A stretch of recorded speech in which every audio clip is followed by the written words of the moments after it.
Oh, it's on? Okay.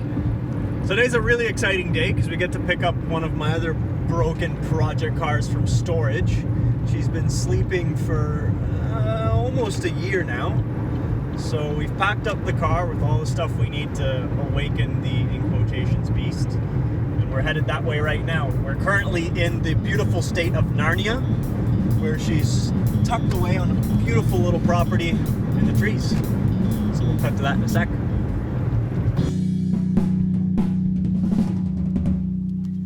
Well, we're here in Narnia. Ah, there they are. That's right, two of them. This is the one we're firing up today. Those tires are going to be flat spotted to hell. I'm going to throw a battery into this thing. Exhaust is half falling off. Throw a battery into this thing, put some air in the tires, and see if it'll turn over. So here's my little wake up your car after a year's sleeping kit.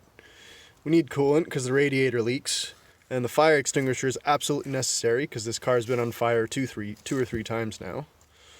Battery, some tire pressure stuff, multimeter in case the thing decides not to go, insurance slip, paperwork, etc. Let's get to it. Alright, so we got the battery hooked up here. We're kind of working in low light, but we got the battery hooked up and checked. There's no rat's nest in the air filter. We're a little low on coolant, so we'll top that up. Then we'll fire her up. Oh, hell yeah. So one thing I like to do with this car, because it's so damn old, I pull the fuel injection fuse out of it and give it a couple turns to build some oil pressure, just because it's been sitting for so long. There we go, we got some oil pressure.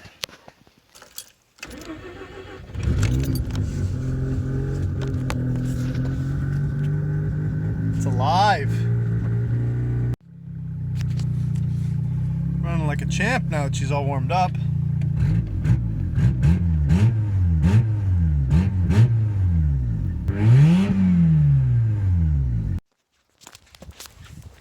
So it's been running all of 5 minutes. Already pissing out coolant. And I forgot that the exhaust on this thing was just a little buggered when I parked it. So we got a mint zip tie hanger just to get us home. Oh yeah, she's fine. We're gonna do a quick car check-o. So the FC was released, it debuted in 1986. As some of you may know, this is a Series 5, so they produced this version of this generation between 1989 and 1991. This motor here actually has lighter, higher compression rotors than the Series 4, which was made from 1986 through 1989. The car is sitting on some Tane coilovers, which don't ride the greatest. It's got 225 section 16-inch Indy 500s, which have seen their fair share of autocross and duty, so they're on probably nearing the end of their life. But the car still feels great to drive, even 30 years later. It's sharp.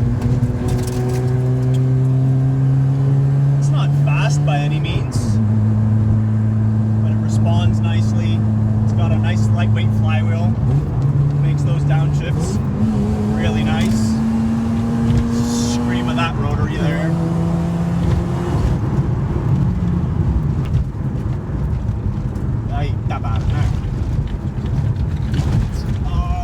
Okay, that's good. Alright, so we had to turn around there because these coilovers are not suited for what's nearly off-roading in this beautiful province of Quebec.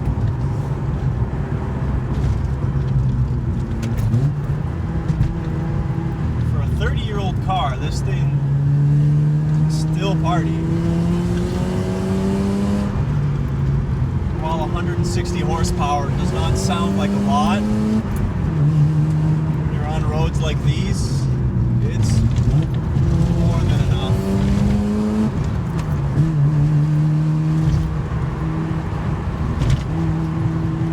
Steering response is great. The ride is absolutely terrible. The that's part of the fanfare. You're hopping around, you're bouncing.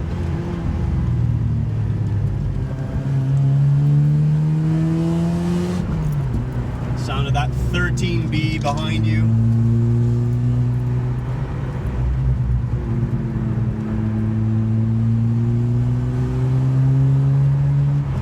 And the wonderful stopping power of factory 4-piston brakes, even back in 1990.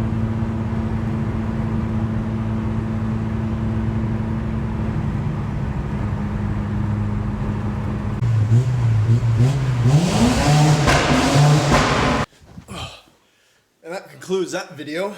So the FC is home. There's already gears turning and plans in place for what the future of that car could look like. So stay tuned. We're going to have some more footage coming out. We're going to be doing some shakedown stuff. We're going to try setting up the car a little bit differently.